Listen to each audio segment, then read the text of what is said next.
Well, welcome to April. Yay. All right. This is a service on Jesus' journey, so I'm going to just share an overview with you, and hopefully you'll feel that purpose and presence. When Jesus was born, he was surrounded by support. His family was prepared for him. They were Essenes, so they were a part of the Jewish community, but they were also mystical and metaphysical in their belief systems. So they expected this divine child to come, and they expected him to manifest in a way that no one else had. But he was a baby. But they held him, and they taught him, and they trained him the best that they could. All throughout his childhood, he was surrounded by master teachers who just taught his mom and his dad, and they were all held in this safety space. But as he began to grow, he started asking greater questions. And as he asked greater questions, he needed greater teachers. So when he was about 12 years old, we know in the Aquarian that a man named Ravana came, and he was from India. And Jesus began his travels, and this was a high priest. He went to high priests. He went to temples where the height of that particular religion was taught, whatever it might have been. And he went to the various countries, India, Persia, Syria. Everywhere he went, China, he would study. He would go into the temples and he would study. He was trying to truly understand how those faiths loved God. What did they believe? And he would take in all that he could learn from them, and he would bounce it against what he knew to be true in his own soul. What do I believe? How does this fit with what I believe? And he would study, and he would be cared for, and he was pampered, and he had all of his needs met. He was truly living supplied and supported.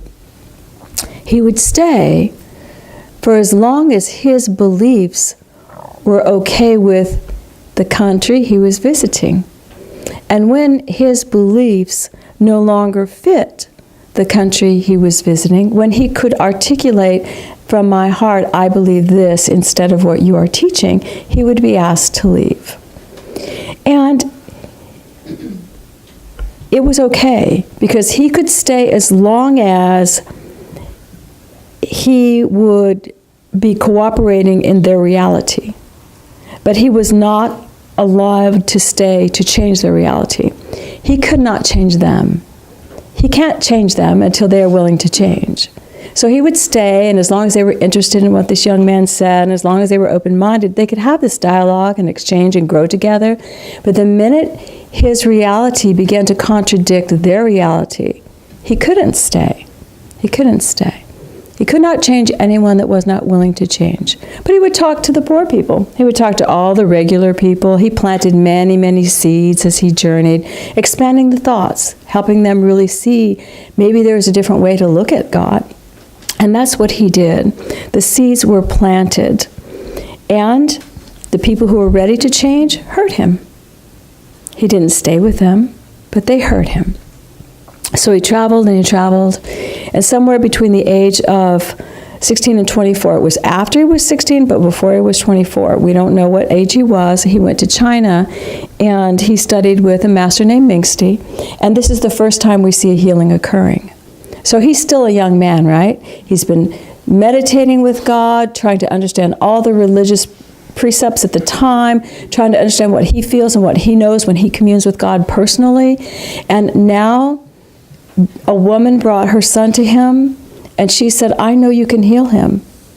And he said the prayer, or shadow me, Father, Mother God, or shadow me and heal this child. And it happened. And he handed the child back to the woman, and he said, your faith has made your child whole. And from that point forward, we see him healing as he's teaching. So a new element of authority has been introduced into this young man. He didn't start doing it when he was 12. He journeyed. Do you see the journey? So we're talking probably 10 years of exploring and understanding, and now he's healing, and now he takes this new energy to the people. So he had been healing their thoughts, perceptions, now he was using God energy to heal the physical. Don't you think he was elated when that happened? Don't you think he went, awesome? Have you ever been a young man? I have not this lifetime, but any young men out there? Do you not think you would have gone, awesome, look at me, look what I can do? So he was having impact. He was having impact. And don't you think he was excited? But he wasn't staying in these cultures because it wasn't his job to change their framework. It was his job to bring his knowledge back to his people, and he knew it. But everywhere he went, he taught. And from the time he started healing, it was still many years before he went back to Jerusalem. So he was learning and he was growing. He knew his time was going to come. And he spent as much time as he could in all these countries. But then it was time. He knew it was time for him to do what he came to do. And in his mind, he had an idea that he was going to bring within the framework of his people a new paradigm, a new way to worship, a new understanding of God. But he would plant it there. He wasn't trying to create a new religion. He was trying to create a movement, a new perception. You guys, so he had this idea. And so he's ready. He's already healing people. He's already planting seeds in people. He's already doing things right. He's way cool, right? No one else is doing this. So what does he do? He submits himself to the mystery schools in Egypt. He says, okay, I'm going to go through your tests first. I'm going to learn from you guys because I haven't done you guys. So he goes to the mystery schools and he submits. And the first test that they put him through is they put him in a dark room. And he's in this dark room and there is no light. And they say to him, stay here till you find your soul. Not like stay here for a couple hours, come out, take a break, run around a little bit. No, stay in the room till you find your soul. And it was days and days and days and days and days and days and days. And he said suddenly the light broke and he found his soul. Think with me, you're in his shoes. You're doing cool stuff in the world. You're now in what amounts to a prison room, in the dark, no light. How do you feel? Do you think, holy moly, I was out there doing good. I really should be out there again. Do you have that thought? Do you think, oh my gosh, it's still dark. What's happening here?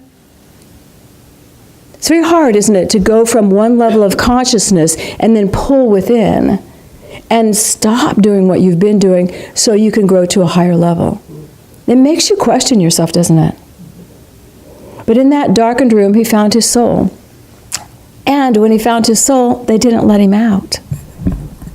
They let him stay in there because that wasn't the test. Let him stay in there until one day someone knocked on the little hidden door and they said, hey, these guys are taking advantage of you. They want to hurt you. They're going to do bad things to you.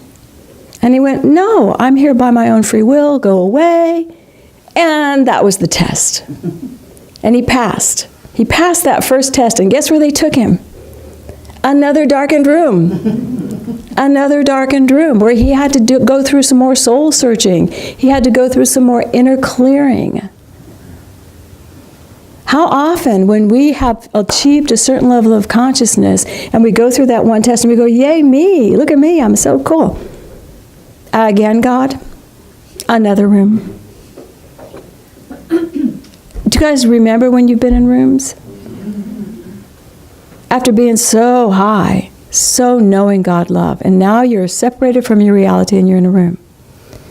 Because you have to heal you. So, he stayed in the dark enough. And this is what Spirit said. Think about when you're new to metaphysics. Think about when you're new to metaphysics and everything's cooking really well. And then you're meditating. And then you're meditating.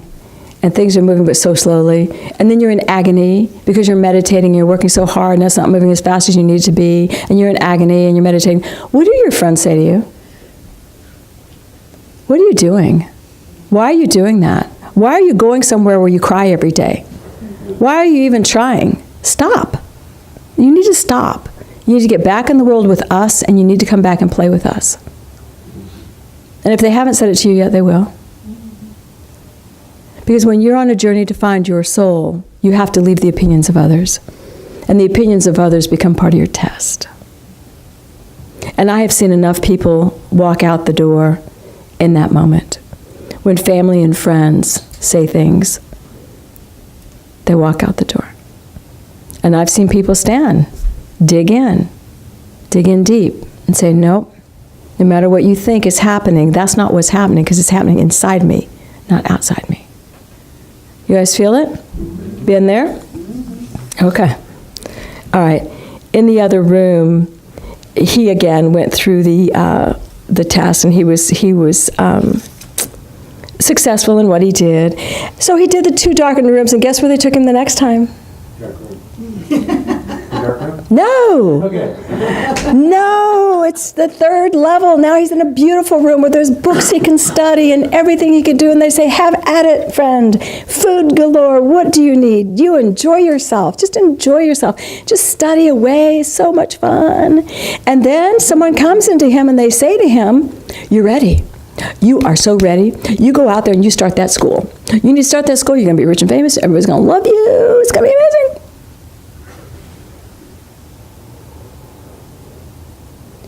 And Jesus said, that sounds really good.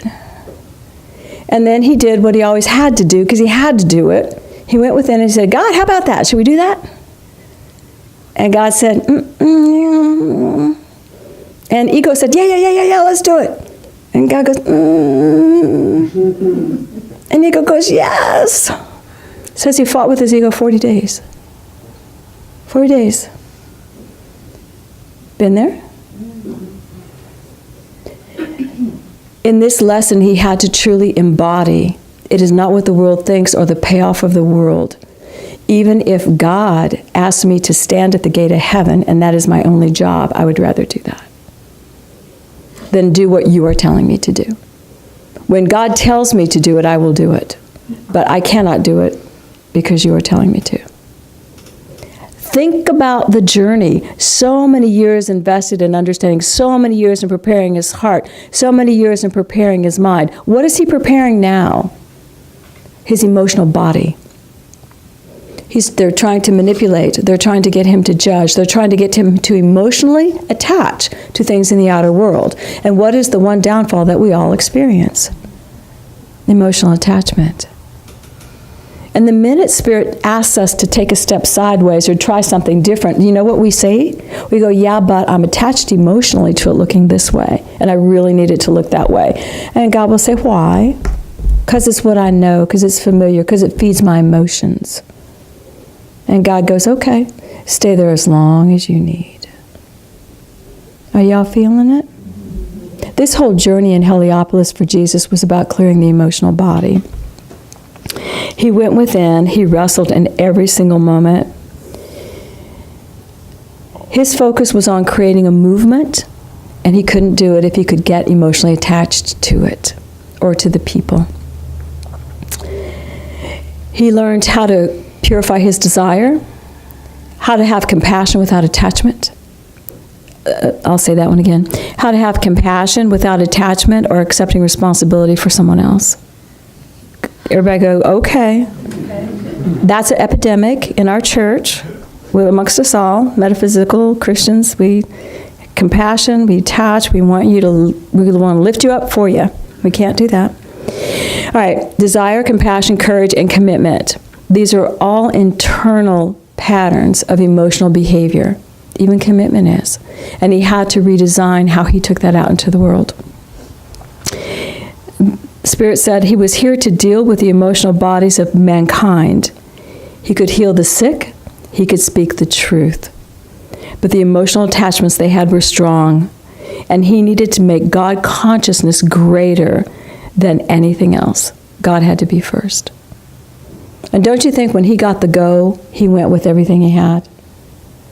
When Spirit says go, you go. Has anybody done a fire walk? You stand at the top of the fire, and you ask, you wait for the go. And if you don't get the go, you know what happens? You will burn. If you get the go, you're fine. And then I'll tell you my firework story. We were at the fire walk, and I was 35 years old. There was a woman who was in her 50s who called me mom because I was her mom, spiritual mom. And she had done the walk, and she went back to get in line, and I went to give her a hug, as all mothers do. And I said, I'm so proud of you. It wasn't my first fire walk. I am so proud of you. I'm so proud of you. And I gave her a hug, and I looked, and I'm at the front of the fire walk. Everybody's thinking I'm going to walk. I didn't ask. I'm not prepared. I'm at the front of the walk. I go, crap. I put my foot down, and I burned. And I went, no, I'm not going to do this. God, you and I are one. Let's do it. And I walked. I didn't burn again, but I was not ready when I put my foot down. You hear me? What was making me walk? My guidance or my ego? My ego. I could have easily said, oh no, it's not my turn. Nobody would have said anything. What made me go hug my 50-year-old student? My ego. I'm her spiritual mother. Da, da, da. My ego. It's so easy for us to get caught in it and not recognize it. All right. Jesus had to heal all of this because he was going into a space of God first, no matter what anyone thought. So his walk in earnest had to begin. He could not negotiate anything with anyone. He had helped souls in other countries. Their countries did not change, but they did.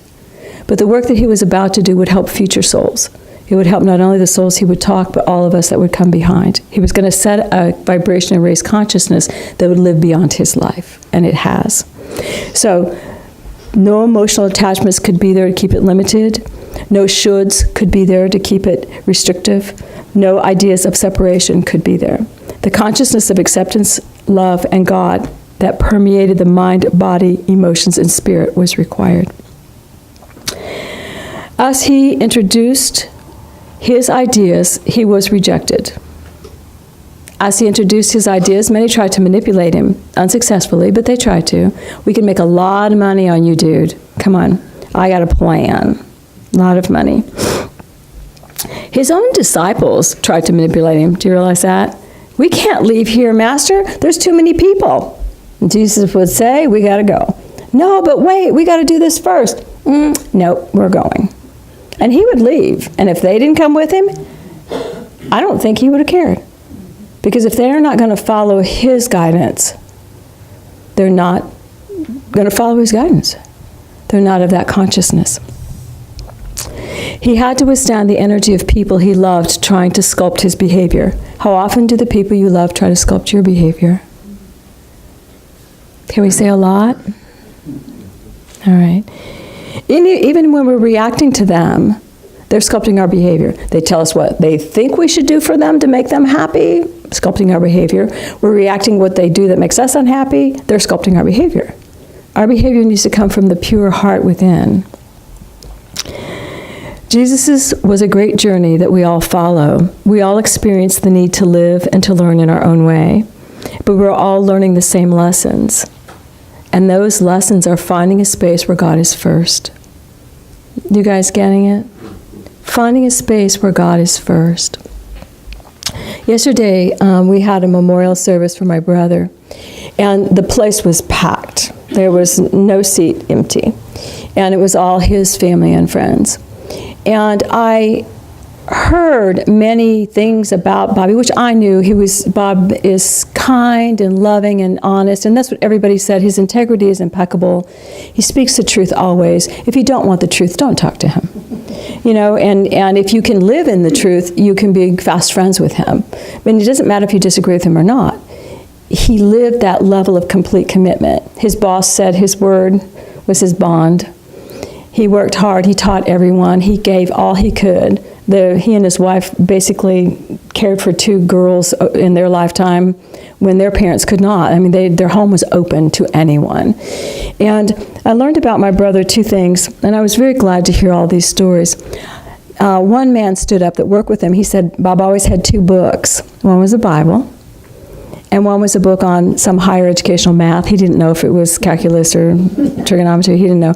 But Bobby dug pools, so he always was having to calculate, things. I don't know what. And I was very impressed. I didn't know Bobby carried his Bible. I honestly didn't. But I was impressed by the fact that he was not afraid to feel his faith And what impressed me so deeply was the place was filled with men yesterday, and they were crying men. They were crying because a compadre, someone they walked with, had crossed. And as they were sharing their stories and then sharing outside the stories, I was so aware that my brother had shared just as much light in the world as I do. And it's my job to share the light. And he shared the light by being a pool builder, by digging pools every day. There was so much light that he had given to people just by living truth and by being love. And it was just so beautiful. We're all at the same job in different spaces. And we're all going to learn and arrive at the same spot in different ways. And sometimes we will literally have lifetimes in the dark room. Do you realize that? Lifetimes in the dark room. Enjoy them. Or get out. We'll have lifetimes trying to decide, are we going to go after the baubles of man? I think I shall be rich and famous. Yes, that will be amazing. I'll do that again next lifetime, next lifetime. So do it, enjoy it. But eventually, we'll move into God. Eventually, we're all on the journey of God first. And we're all learning that beautiful lesson. Be love, be life. And the other thing they said about my brother, which is true, I've always felt about my family, but to hear strange men speak this, he was never prejudiced or judgmental toward anyone. And in a competitive world, in a world of working with men all the time and directing male activity, that spoke volumes of his ability just to know himself and to love.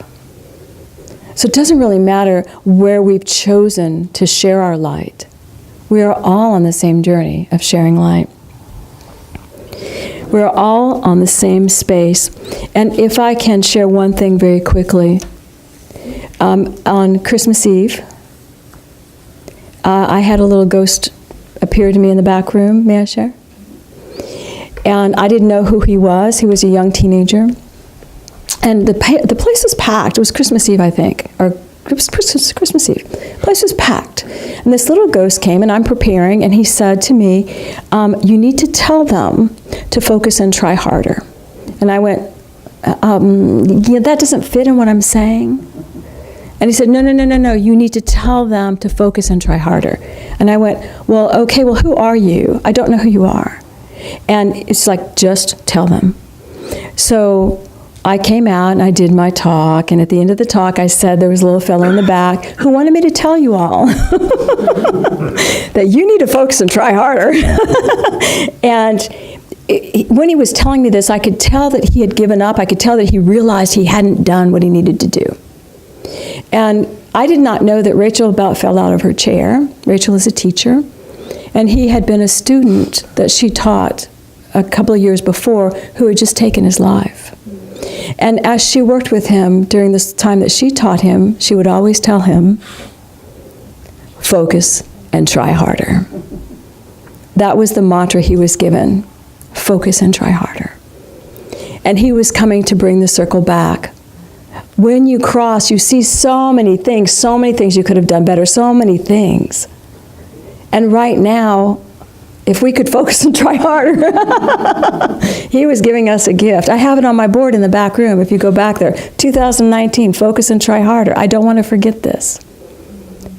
We're all on the same journey, and we can take as much time as we need to take. What if Jesus, I'm not going to put that out there, Jesus actually had many lifetimes to prepare for this one, but he still had to test in this one. And we are all at various points of testing, are we not? Yeah. Especially in this day and time. Yes. We are all going through trials. They can be joyful, but when we begin to rise above them and look at them and realize this is for me to get better. That's all. It's for me to get better. I think I'll do it. I think I'll look at it differently. Maybe if I put God first in this situation, it doesn't matter anymore. Or maybe it does matter, but it matters in a different way. By taking the idea that I'm going to put my relationship with God as more important than anything I'm experiencing, I now have the strength to make a choice that I would not have made before. I have the strength to follow my heart. Are y'all hearing? Okay. The journey is the same for us all. And the sparkling baubles of the earth are so fun. But you know what's really even more fun? Is when they come from spirit.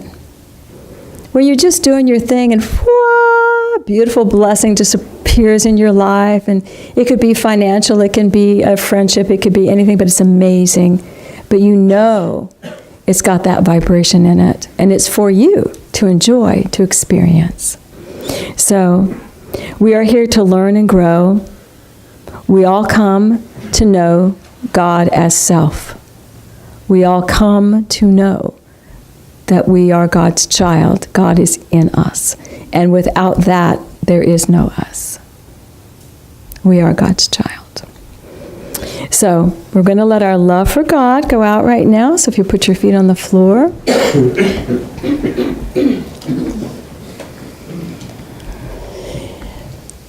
And let's just breathe.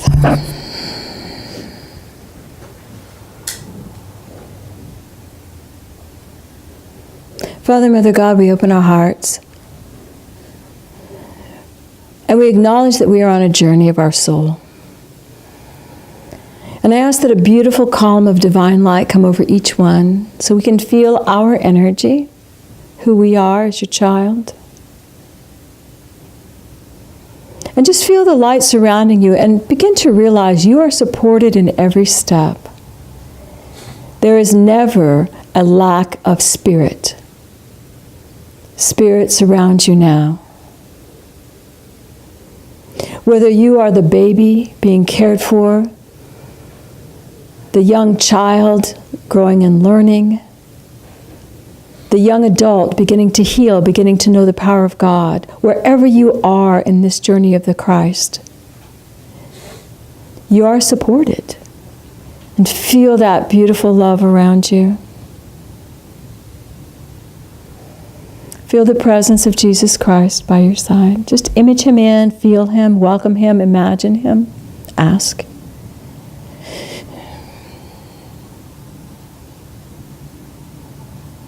Father, Mother God, help us. Help me take my next step. And turn to Jesus. Help me focus and try harder. Help me focus and try harder. And I want you to feel this beautiful energy of like a wind coming up from behind you and just lifting you up. Just lifting you up into a space where the emotional attachments get thin. They may not break, but you're being lifted up into a space where all the emotional attachments to this earth plane are just thinning. And you can just feel the love. A love greater than you have known. Father, Mother God, hold us in that love so we can see clearly and choose wisely, so we can celebrate with all we have. Fill us with peace. And I want you to breathe that love, breathe it into your body as you begin to bring your awareness back to the chair, back to where you're sitting, your feet on the floor, but let the love pour through you. Just feel yourself sitting in your chair and say, I am in my right and perfect place. And I'm going to my right and perfect destiny. And we thank you, God. And we thank you, Jesus Christ, for that life path. And we love you. Breathe. And gently open your eyes. Let your awareness come back into the room.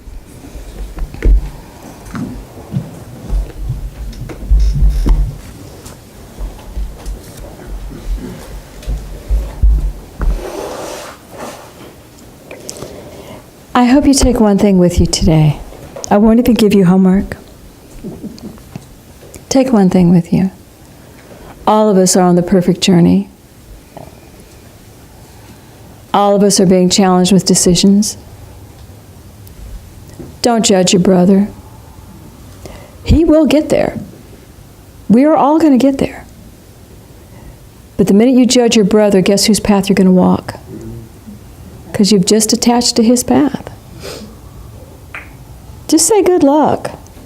Good luck. Wouldn't script it for you, but I'm going to write my own story. And let's be about our own business. Okay? Focus and try harder. You got it.